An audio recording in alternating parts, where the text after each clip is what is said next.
The peak of hip hop is defined by going against the grain and finding your own voice.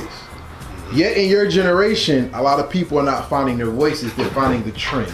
Yeah. How do you define the trend versus the voice in your own expression of hip hop? By being original.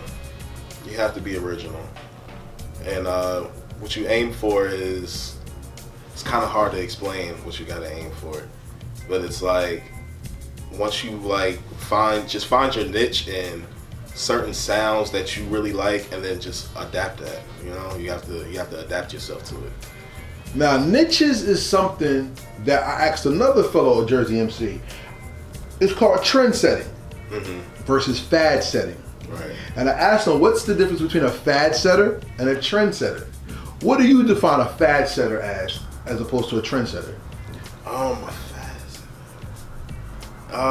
fad setter is like somebody that can, like, what, just be... A fad is like something that doesn't last long. It's just something that motherfuckers just blow off, you feel me? Like, it just happens. Like, it's just a wave, like, it's just like, it's there and it's hot for the moment, and then just getting your 15 minutes, basically. Exactly. Like, you it's know just what I'm for saying? a second. Being a trendsetter is something that you can just... They kind of the same shit, though, if you think about it. They're not. No, I mean, not really, because it's like... A trend is more of a thing that it lasts over time, and then it builds up as something. Yeah, but like a trend is something, if you created a trend, and you see history of it come from it through the future, you feel me? All right, so let's talk about that, because you're a trendsetter, not a fad setter, but you're in a genre of fads.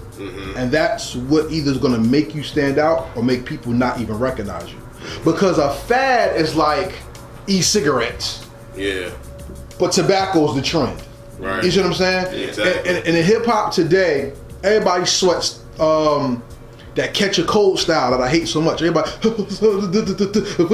I hate that shit.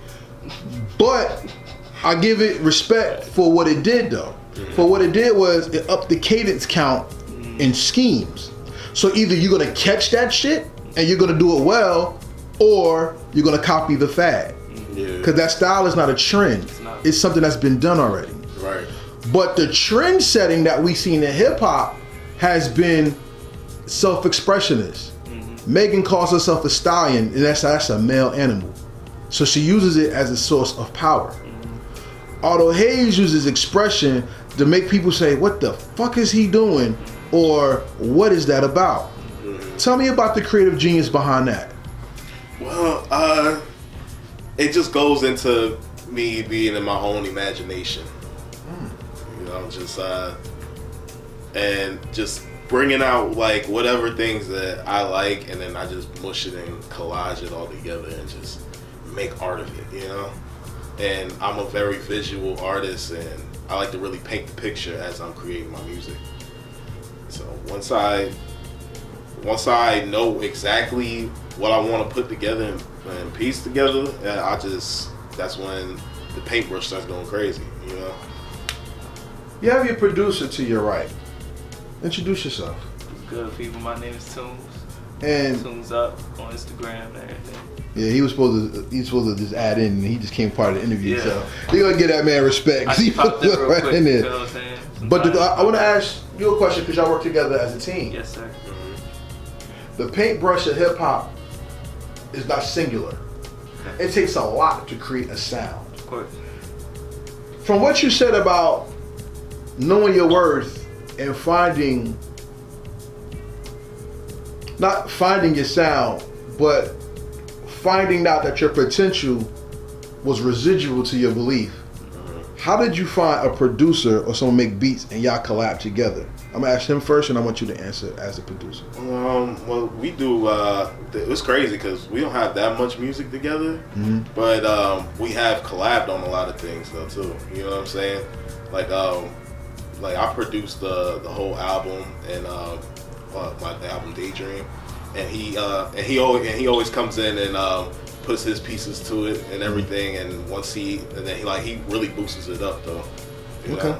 And but it's shoot, man, it's crazy how it just all works out, man. Like, you know, it all just came into play. Like, I met Otto, way back, like my grandmother used to live in this. She lived in this complex in Pinebrook, and Shout out to Pinebrook. yeah, shout out to Pinebrook, man. It's a small town.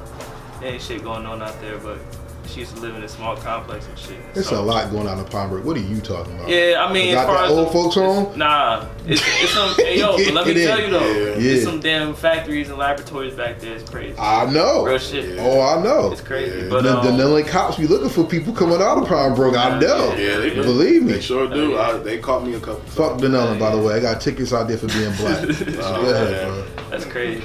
But nah, I met Otto a while back. Like, I started catching on to his music and shit. And I knew he made music, but I didn't really like listen to it at the time. I always made shit. So we used to hoop up and shit, but started listening to his music. He got me a job at Sky Zone. We started working together, and then shit. From there, we just started working. Like, cause I'm an artist too. I sing, rap, write, and everything. So Yeah. We're going to touch on that in a little And bit. one thing about us is like we're very independent with our own music. yeah, But just don't have a problem with jumping in each other's shit from time to time. You know? yeah. Okay. Like, I'm one of them individuals. I just like to be in every. If you have a studio setting going on, like, I feel like I'm one of the people that you want to be there because I like to elevate whatever sound that you're trying to go into. You feel me? Like, I think outside the box on a lot of like production wise and shit like that. Like, So what you're talking about is the missing art of hip hop, and why I think most artists fail today. In my opinion, which doesn't mean it's right or wrong, it's just how much my truth. That's what I see. I think a lot of artists fail because they lack synergy. That if you could email a verse, yeah, there's no synergy there's there. nothing there. If you Yeah. if you're if you're not Just like I cooking was saying. together, then you're not serving a full plate. Just like I was saying, like I said, I was like pay for the feature, but I told this nigga, I'm like, I don't even charge people for features and shit. I don't work with nobody I don't want to work with anyway. You feel me? So that's how it's supposed to be, though. I feel like, and if you meet somebody and it's a connection, shit, work with them. You feel what I'm saying? Like, do what you gotta do. But see, do your thing. but see, that's the hardest thing in a nation full of isolation. Yeah, Yeah. Because hip hop is not just as isolated as society. that's a fact. You know what I hate about hip hop today? What is that? That I want you to defend. Maybe you can, maybe you can't. What I hate about hip hop today is everybody's. I hate to say this, but everybody rides their own dicks to the song to the point that everybody's not angry, but the ego is just so uptight. What I love about y'all generation is y'all would rather collab than beef, but before y'all, people would rather beef than collab. Yeah, exactly. That's what I love about Yeah, it. Yep. But people still riding their own meat, like yeah. I hear what you're saying. I hear what you're saying. That shit is. Yeah, and that type of attitude right there is just so whack to me. It really is. It's really whack. It's like me personally, like I don't like blowing my own horn either, like at all. But at the end of the day, I know my worth. You know what I'm saying? I know my worth at the end of the day. So I don't feel the need to blow my horn as long as I just keep putting it out there, but keep putting my content out there, and somebody's gonna love it, and somebody's gonna hate it, and that's just the way it is. So Tunes, what is your worth? And what do you bring to the table that makes your sound elevated? And how did you elevate his sound as well? Well, I bring pretty much. I've been listening to all types of different music since I was young. Like I didn't grow up listening to hip hop. I didn't like hip hop because I thought it was dumb. Like my hip hop was early 2000 shit. So I got you feel what I'm saying? Like that was my generation. But there was great hip hop in the early. It was. Don't get me wrong. Yeah, but you just heard mostly mainstream radio. hip hop. Yeah, Right? I'm in Jersey. You feel what I'm saying? You gotta Yeah. remember that. So Yeah. I was listening to shit Grandma was listening to. She was listening to Yolanda Adams, Aretha Franklin. So you had Temptations. gospel blues. I was all that. Motown. You know what I'm saying? Same And Michael here. Jackson was that That's what- influence. So like, Michael Jackson. yeah, Prince and James Brown. I was listening to all types of shit. And then I got into my own type of musical wave. Started messing with Queen and different rock band alternative shit. Queen. Ooh, rap shit. Let's Yeah. go. And really, I didn't get into hip hop until like Lil Wayne, ASAP Rocky, and like Chief Keef. Honestly, I didn't get into hip hop. Honestly, bro, I'm not really into hip hop like that, but I listen to it. I appreciate it. I have an appreciation. You're more of a musician than a genre. Genreist. Yeah, exactly. Yeah. I like all types of music. You know what I'm saying? And that's what kind of shows in your style. Because one thing I could say to the average person who doesn't understand, the wave and the scene of music right now, we judge people. Hip hop went from a very classy organization to a very sloppy, underran store. Because now, when people get an Otto Haze album, they expect you to be Nas and Jay-Z, not understanding that you're an artist and you're growing in front of the public eye. So they have to grow with you. And some people are so addicted to crack that they want the immediate hit and not the euphoria that comes in the high. And that's why a lot of people fail in hip hop today. And unfortunately, people are gonna miss you without even knowing you. What does that mean to you? Oh man, this mean, oh boy. It's like, damn, I hate to say it, it's like, kind of like I have to be gone in order for them to miss me. That's just how it is. That's what happened to Common. Yeah. He was whack. Remember he said I had the knitted shoes and the knitted pants and the hats. I was whack. You know what I'm saying? Now, you know, I'm with Kanye, they say that nigga back. You know what I'm saying? So, Common was dope, and then they had to disappear and then reinvent himself. Yeah. But the reinvention is the invention right now in the game. So how do you reinvent when old music to you is new to somebody somewhere who never knew you? That's a good question. You kind of just bring out whatever. That's a tough question, right there. You have to just go off of it really goes off of like what you know too as an artist, you know, based off of what you grew up on. Because like he was saying, like I grew up off of like the Solid Gold oldies. I grew up off of Motown, Smokey Robinson, and Martha Reeves and the Vandellas and all them, you know. And so I've taken pieces of that and I put that in my music as well. So you basically just, it's kind of like back what I said before, like you go off of what you adapt, and that's what you hear in the music today.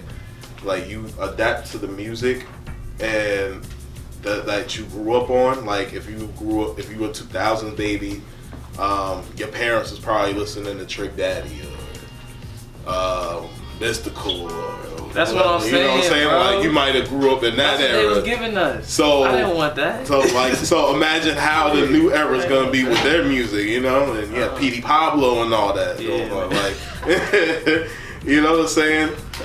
So you gonna hear that sound, you know what I mean? So that's kinda, it's hard. But that's all coming back though too. It is. Oh, it already has though. That's all coming back. Even because just by the samples that's even being used in music now. The samples in music now is all early 2000s. You know, like even that song that Back That Ass Up, that Juvenile, that's getting played in the club and every party till this day. The whole thing crazy. is like hip hop is monopolizing the whole fucking shit. You feel me? Yeah. Hip hop monopolized everything. Ever since I seen Lil Nas X, and then you see all the pop shit is hip hop. You feel what I'm saying? All the pop beats are hip hop beats. Yeah. They got 808s and crazy kicks. Yep. You feel me? Yeah. That's how shit is right now. Yeah. And it's good in a way because we getting the recognition, but it's bad because we're not doing the right thing with it. You feel what I'm saying? Like the thing is like I don't appreciate the trap genre. Well, the trap culture. I appreciate the genre. I don't appreciate the trap culture. We shouldn't push that agenda on people. You feel me? To have to take that way out. You know what I'm saying? That shouldn't be something that's taught. That should be something that you just have to do. You know what I'm saying? Or a life that if it happens to you, that's a life that you didn't choose, it chose you. You feel me? Yeah. But you see a lot of people trying to choose a life that's not them. Yeah. And that's the problem. That's the real problem with this generation. Everybody looking at somebody else and trying to be something that they not, instead of just being themselves. So be yourself. Well, that's what separates the real from the fake. Really. That's what it does at the end of the day. Because if you can start your own trend and start your own wave of everything, of new types of fans, or put people on to new music, people gonna take it. Yeah. People gonna take it.